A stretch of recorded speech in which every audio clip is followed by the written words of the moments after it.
Good evening, everyone. My name is Apurva Mishra. I'm from Team 11, and today's assignment is about recommendation system. We are trying to build a recommendation system for the company Snackfare for which product should the customer buy, depending upon the algorithm. And the algorithm that we are using is Warpol Wabbit. The Vaupal Rabbit is an online learning algorithm, and I'll tell you before we begin, I'll try to tell you the difference between the online learning versus the batch learning.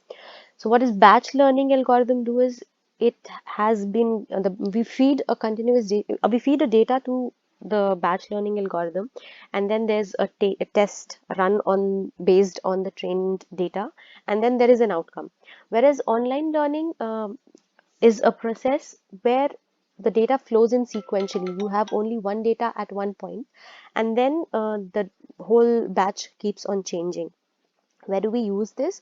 Mostly for like continuous processes, like you have online bidding for ad placements, or Stack Overflow uses real-time predictions to automatically tag a question. So these are the common examples where online learning is being used as in terms of Vaupal Wabbit as a framework for online learning. What is it? It is a fast online machine learning library that implements several algorithms relevant to the recommendation use case. You can install it from your Anaconda prompt or from the command prompt using the pip install Vaupal Wabbit command.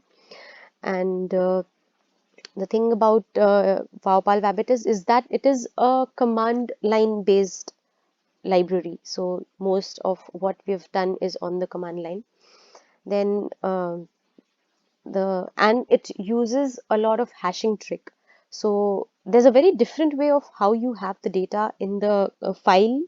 You don't normally have a CSV file. You cannot give it an Excel as an input, and you can expect the output because it expects the input in a very different format.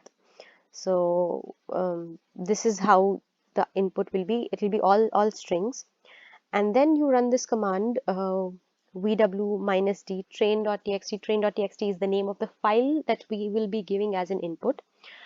Minus f model.vw. This is the file. Model.vw is the file that gets generated after the code, like after the algorithm is run on the code. So minus d is the data file, and then minus f is used for writing on the file. And then this was for training. Now similarly, we'll test the model. You use the same thing. You get a prediction by loading the model and supplying the test data. That's similar to what we just did. You will now Earlier we were using to train. We were using minus d and minus f, and now we'll be using minus I for the input, minus p for the prediction.txt. Prediction.txt is the final output that we're getting after the whole prediction goes on. And then I'll hand over to Keval to explain the data set. So to talk about the dataset was a dataset from the Kaggle competition dataset, which was of food choices for particular students. So we have refined this particular dataset to our needs, and after refinement and data pre-processing, these were the columns that we found which would be useful for the snack recommendation system. So they were gender, marital status, nutritional check, calories, weight, income bracket, user ID, snack cuisine, snack IDs, and also this is how if we can see below, this is how the snippet for this particular data set would look like. So moving forward, we can see what the Streamlit dashboards would look like for this particular system. So basically, Wopple Wobbit is an online machine learning library that implements several algorithms for recommendation use case. The main advantage for this particular thing is the training is done in an online fashion, which allows it to scale to very large data sets very efficient manner. So as we can see here in this recommendation model, there are several algorithms which it takes into consideration. Suppose if we take linear regression,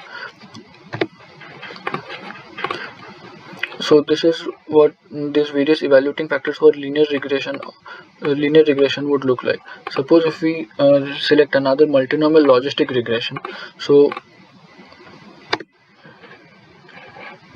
it is running in the backend. Just a moment. Yeah,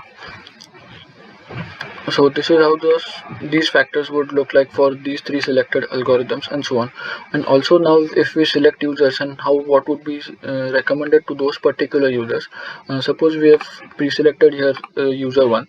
So this is what user 1 and the items that he based on his recent search, or items, or we can say the snack IDs based on his recent search would be recommended. So we can see for user 2, if we select, it also gives a specific recommendation for that particular user as well. And so this is how. And also there's a, so if you want to see a raw data set, this can be viewed here as well.